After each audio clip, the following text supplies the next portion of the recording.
नमस्कार साथियों, स्वागत है आपको आपके अपने YouTube channel Naval study centre में। साथियों, आज के इस वीडियो में फुल एनालिसिस के बाद मैं बताऊंगा पीआरटी का कटअप क्या रहने वाला है। टीआरई 3.0 में पीआरटी का कटअप क्या रहने वाला है। हम लोग सबसे ज़्यादा परेशान इसी बात से है। आखिर परेशान क्यों है? तो पिछला टीआरई 2 में हम लोगों ने देखा था कि बहुत ज़्यादा कटअप चला गया था। बात को समझते नहीं हैं हम लोग और परेशानी उठाना शुरू कर देते हैं। आप देख सकते हैं कि यहाँ जो 89 गया था, मैं पूरी एनालिसिस करके लाया हूँ कि आखिर ये विजय कुमार यादव का कटअप यानी नंबर कितना था, हरेंद्र यादव का नंबर कितना था, इनका रैंक कितना प्राप्त हुआ था। पूरी तरह से मैं आपको बताऊंगा और फिर कटअप बताऊंगा। आप खुद कहोगे कि ये तो सही बात है, इतना ही कटअप रहने वाला है। आप देख सकते हैं पूरी एनालिसिस मैंने किया है और पूरी एनालिसिस के बाद मैं आपके लिए कटअप लेके आ रहा हूँ। तो चलिए सबसे पहले टीआरई 3.0 के कटअप से पहले हम समझते हैं कि टीआरई 1 में क्या मामला था। तो टीआरई 1 के मामला को आप समझिए। नियोजित शिक्षक भी यहाँ अपियर हो रहे थे, सीटेट अपियरिंग कैंडिडेट भी थे और डीएलएड अपियरिंग भी थे।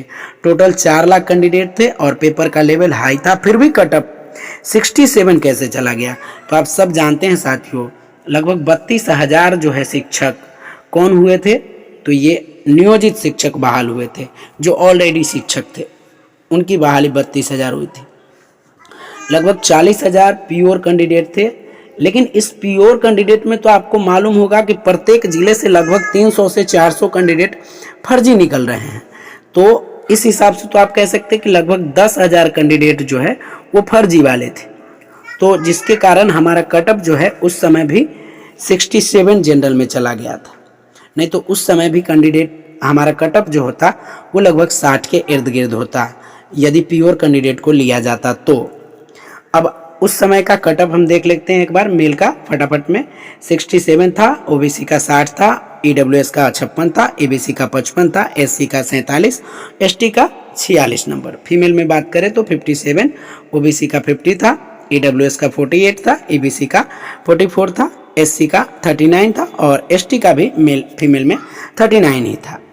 सबसे ज़्यादा जो हम परेशान होते हैं तो वो परेशान होते हैं टीआरई 2.0 के कटअप से, क्योंकि यहीं पर 89 जो कटअप चला गया था जनरल में, इसी कटअप से हम लोग सबसे ज़्यादा परेशान हैं।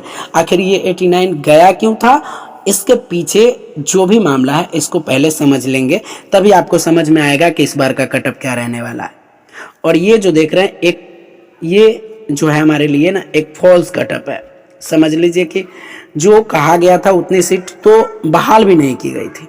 चलिए देख लेते हैं टीआरई 2.0 में कितने रिजल्ट बने थे। तो रिजल्ट 1837 और कितने लोगों में बने थे? तो लगभग 1 लाख लोगों ने इसमें परीक्षा दिया था और 1 लाख में से कितने का रिजल्ट बना था? 1837 लोगों का मात्र कटअप बना था। अब साथियों, जब 1837 लोगों का रिजल्ट 1 लाख में बनेगा तो स्वाभाविक है यूआर का कटअप तो ज़्यादा जाएगा ही। और कितने लोगों को यूआर में शामिल किया गया था? मात्र 172 लोगों को। अब सोचिए कि 1 लाख लोगों में 172 लोगों को यूआर में शामिल किया जाएगा तो ये 89 गया था। ये भी कम है, ये तो कम से कम 90-95 जाना चाहिए था, लेकिन नहीं गया था। जैसे ही साथियों आप देखेंगे कि आगे की ओर हम रैंक निकालते हैं तो 2 लोग हमें दिखाई देते हैं, विजय कुमार यादव और हरेंद्र यादव। और ये दोनों के दोनों वीआई कैंडिडेट थे। ये वीआई कैंडिडेट थे और जिनका रैंक है 1364 और एक का रैंक है 1455।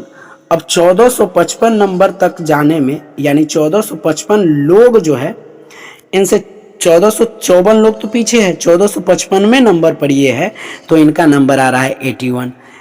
कहने का मतलब है कि ये नंबर जो है रैंक 1 से आप रैंक 1455 पर पहुंचते हैं तो रैंक 1 तो हमें मालूम नहीं है, लेकिन रैंक 172 हमें मालूम है। कितना? 89 है।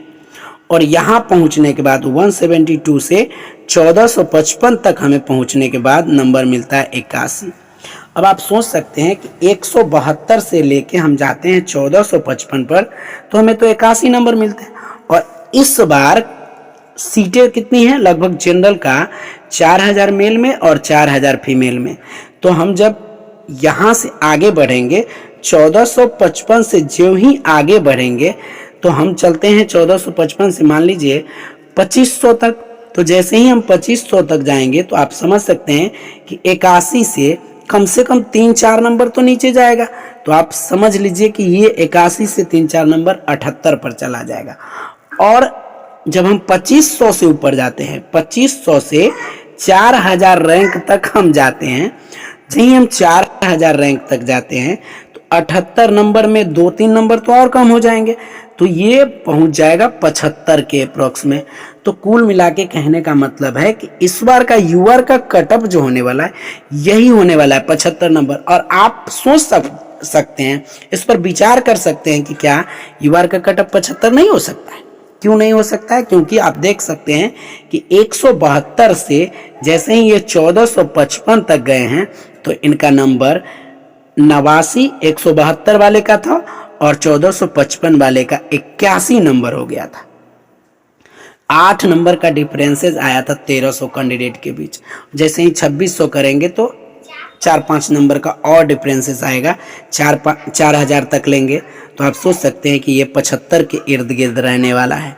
और उस समय भी आप सोचिए कि लगभग 1200 कैंडिडेट के बारे में कहा गया था कि यूआर में रिजल्ट बनेगा। यदि उस समय भी 1200 कैंडिडेट का रिजल्ट बना दिया जाता तो ज़्यादा से ज़्यादा इनका आप देख सकते हैं 1364 पर ये 82-83 रहे होंगे। तो आप कह सकते हैं कि ये 85 1200 कैंडिडेट का रिजल्ट भी बनता तो लगभग 84-85 नंबर पर इनका यूआर का कैंडिडेट का रिजल्ट बन जाता। लेकिन बीपीएससी ने कितने लोगों का रिजल्ट दिया था? मात्र 172 लोगों का। यहीं पर समझने वाला खेल है कि जैसे ही आप रैंक 1455 पर पहुंचे हैं तो आपका नंबर हो जाता है 81, और यही रैंक आप 2500 पर चले जाइएगा तो आप समझ सकते हैं कि जैसे ही हम 2500 पर जाएंगे तो 81 में 2-3 अंक कम करके 78 हो जाएंगे। उसी तरह से आप समझिए कि 4000 तक हम जैसे ही पहुंचते हैं 4000 तक तो इसमें 2 नंबर और कम हो जाएंगे, तो 78 है तो 76 तो हो ही जाएंगे। तो कहने का मतलब कि हमारे पास तो 4000 सीट मेल में है और 4000 फीमेल में है, तो दोनों को यदि इंक्लूड किया जाएगा तो ये नंबर और डाउन जा सकता है, 75 से भी नीचे जा सकता है। यानी कहने के लिए मैं कह सकता हूं कि इस बार का कटअप जो है जनरल का मैक्सिमम जो होने वाला है वो 75 से ज़्यादा नहीं होगा। आप गांठ बांध लीजिए और आप इस चीज़ को समझ भी लीजिए। ये विजय कुमार यादव और हरेंद्र यादव जी का रिजल्ट जो है इसको आधार मान के आप समझ सकते हैं कि इन लोगों का 1455 रैंक आया तो 81 नंबर हो गया। यानी 1 लाख लोगों में 1455 रैंक है तो 81 है। और रैंक को आप अच्छी तरह से समझते हैं क्योंकि आपने बीपीएससी टीचर का एग्जाम दिया। यही रैंक इनका यदि 2500 होता तब इनका नंबर जो होता वो लगभग 78 नंबर होता, या 78 से भी नीचे जा सकता है।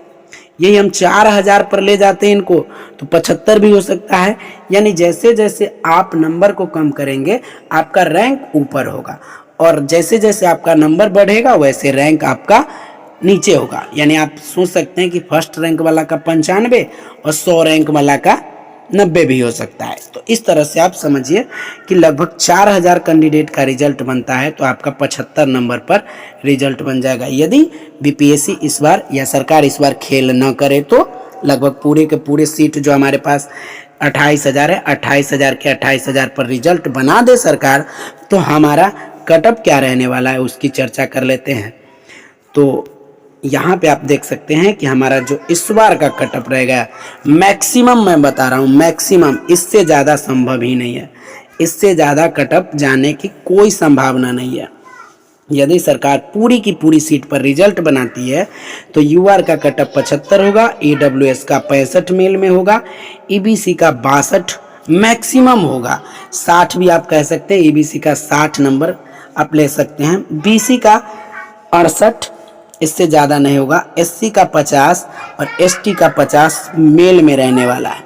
और वहीं बात करें फीमेल में तो इनसे 10 नंबर नीचे आप चले जाइए। यूआर के फीमेल में 65 रहेगा, ईडब्ल्यूएस के फीमेल में 55 आ जाएगा, ईबीसी के फीमेल में 52 रहेगा, बीसी फीमेल में 60 रहेगा, एससी फीमेल के लिए आपको क्वालिफाई कर जाना है, एसटी फीमेल के लिए आपको क्वालिफाई कर जाना है। ऐसा इसलिए कि आप लोगों ने देखा था कि टीआरई 2 में आपका कम सीट होने के बावजूद भी 39 नंबर कटअप गया था, तो इस बार भी यही कटअप आपका रहने वाला है।